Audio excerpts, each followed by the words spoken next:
Hello students. आइए आज सुनते हैं नरेश मेहता की कविता मंत्र, गंध और भाषा। बच्चों, इस कविता में कवि ये कहना चाहता है कि जो भाषा है वो सीमित होती है, यानी कि जिस चीज को हम शब्दों में बांध देते हैं वो भाषा है ना।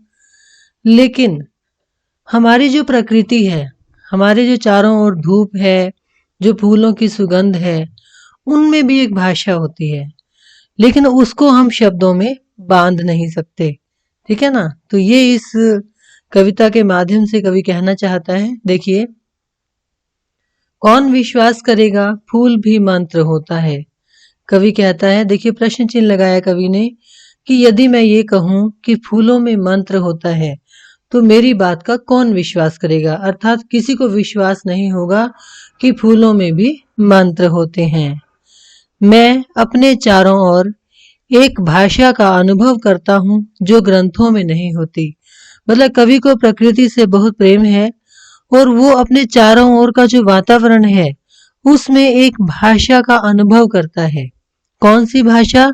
जो किसी ग्रंथ में, किसी पुस्तक में नहीं होती, पर जिसमें फूलों की सी गंध और बिल्व पत्र की सी पवित्रता है। लेकिन वो भाषा क्या है जो कवि अपने चारों ओर महसूस करता है?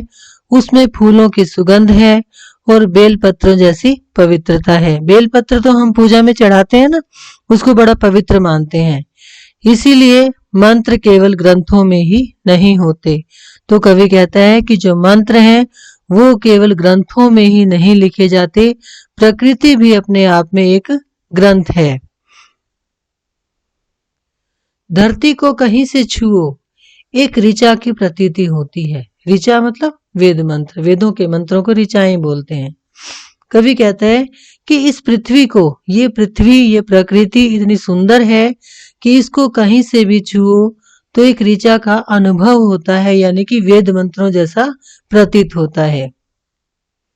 देवदारुओं की देह यष्टि क्या उपनिषदियां नहीं लगती। देवदारू के वृक्ष आपने देखे हैं, अगर नहीं देखे तो आप इंटरनेट से भी देख सकते हैं। और वैसे पहाड़ों पर देवदारू के वृक्ष मिलते हैं, बहुत ऊंचे, बहुत विशाल होते हैं। और कवि उन देवदारू के वृक्षों की देह यष्टि मतलब उनका जो शरीर है, उनके शरीर को देखकर, उन मतलब कि देवदारू की जो विशालता है उसको देखकर उसे ऐसा लगता है कि पूरा का पूरा एक उपनिषद ही खड़ा है।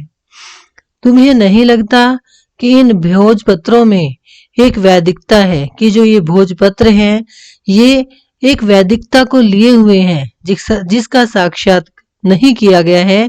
यानी कि वो वैदिकता, वो वैदिक मंत्र जिनका कोई साक्षात नहीं किया गया, यानी कि जिनको कहीं लिखा नहीं गया। मतलब कि ये जो बड़े बड़े विशाल वृक्ष हैं, चारों ओर हरी हरी वनस्पति है या रंग बिरंगे फूल हैं, वो अपने भीतर इतना कुछ छिपाए हैं कि वो उनको कोई लिख नहीं सकता, उनको कोई भाषा में बांध नहीं सकता। ये प्रपात स्तोत्र पाठ ही तो करते हैं। प्रपात मतलब झरने, कि ये जो झरने हैं ये क्या हैं? ऐसा लगता है जैसे परमात्मा का, ईश्वर का स्तुति पाठ कर रहे हों। झरने से आवाज आती है ना, और निरंतर यदि हम झरने के पास खड़े होंगे तो हमें एक अजीब सी फीलिंग आएगी, अजीब सा महसूस होगा हमें। तो कवि को लगता है कि ये जो झरने हैं ये ईश्वर की स्तुति कर रहे हैं। यह कैसी वैश्वानरी गंध गायत्री छंदों में धूप के पग धरती वनस्पतियों पर उतर रही है। और चारों ओर एक वैश्वानरी मतलब आग जैसी एक गंध है, एक सुगंध है, चारों ओर फैली हुई है। और वो ऐसा लगता है कि गायत्री छंदों के रूप में जो धूप है वो अपने पांव टिकाती हुई वनस्पति के रूप में जमीन पर उतर रही है। सावित्रियों के इस अरण्य रास का वर्णन किसी शतपथ में नहीं मिलेगा। सावित्रियां कौन है? वो वनस्पतियां जो पृथ्वी पर उतर रही हैं। उन वनस्पतियों का जो अरण्य रास है, यानी कि जंगल में वो जो रास कर रही हैं, यानी कि वो जो क्रीड़ा कर रही हैं, उसका वर्णन आपको किसी भी शतपथ यानी कि किसी भी ब्राह्मण के ग्रंथ में, ब्राह्मणीय ग्रंथों में, पांडित्य ग्रंथों में नहीं मिलेगा। इसलिए मैं एक भाषा का अनुभव करता हूँ। तो कवि जिस भाषा का अनुभव करता है वो किसी ग्रंथ में, किसी वेद में, किसी उपनिषद में नहीं मिलती।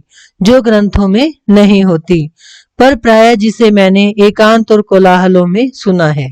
लेकिन उस भाषा को मैंने यानी कवि ने एकांत में और कोलाहल में, यानी कि चाहे वो अकेला हो चाहे वो भीड़ से घिरा हुआ हो, दोनों ही अवस्थाओं में कवि ने उस प्रकृति की भाषा को अनुभव किया है। रात और दिन के कृष्ण शुक्ल स्वरों में ये सूर्याएं रजुर्वेद हो जाती हैं। कवि क्या कहते हैं कि रात और दिन के कृष्ण पक्ष और शुक्ल पक्ष के समय में ये सूर्याएं यानी कि जो ये धूप है ये यजुर्वेद हो जाती हैं, कि जब ये धूप पृथ्वी पर आती है तो यजुर्वेद के समान प्रतीत होती है।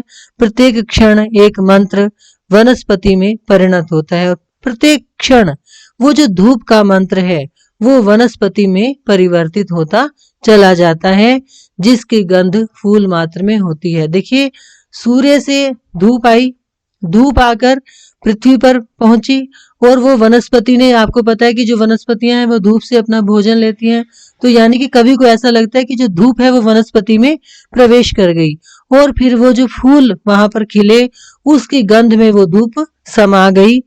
वो जो गंध है, वो धूप की जो गंध है वो फूल मात्र में होती है, नाम सीमा का होता है, असीम का नहीं। और वो जो फूल में गंध है वो असीमित है, उसको कोई शब्दों में बांध नहीं सकता। और नाम किसका होता है? जो सीमित होता है, जो असीम है, जो अनंत है, जो सीमाओं से रहित है, यानी कि जिसको हम सीमाओं में बांध नहीं सकते, उसको कोई नाम भी नहीं दे सकते। तब भला उस गंध को क्या नाम दोगे? इसलिए कवि पूछता है कि वो गंध जो फूल में है तुम उसे क्या नाम दोगे?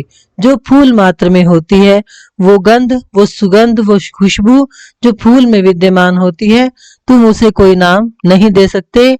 हमारी सारी भाषाओं से परे वह एक साक्षात है, कि हमारी समस्त भाषाओं से परे की चीज है वो, यानी कि हम उसको सीमा में नहीं बांध सकते।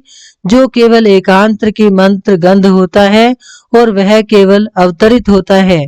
इसलिए मैं एक भाषा का अनुभव करता हूँ जो ग्रंथों में नहीं होती, यानी कि वो जो फूलों की गंध है वो केवल एक मंत्र के समान है और वो केवल उसमें अवतरित होती है और वो उसको केवल मैं अनुभव कर सकता हूँ, उसको मैं सीमाओं में बांध नहीं सकता। इस प्रकार से कवि प्रकृति का जो विशालता है, प्रकृति का जो सौंदर्य है, प्रकृति की जो हरियाली है, उसके जो रंग बिरंगे फूल हैं, उसमें उस अनंत भाषा को अनुभव करता है जिसको हम किसी भी सीमा में बांध नहीं सकते। तो ये थी बच्चों कविता मंत्र, गंध और भाषा। Thank you.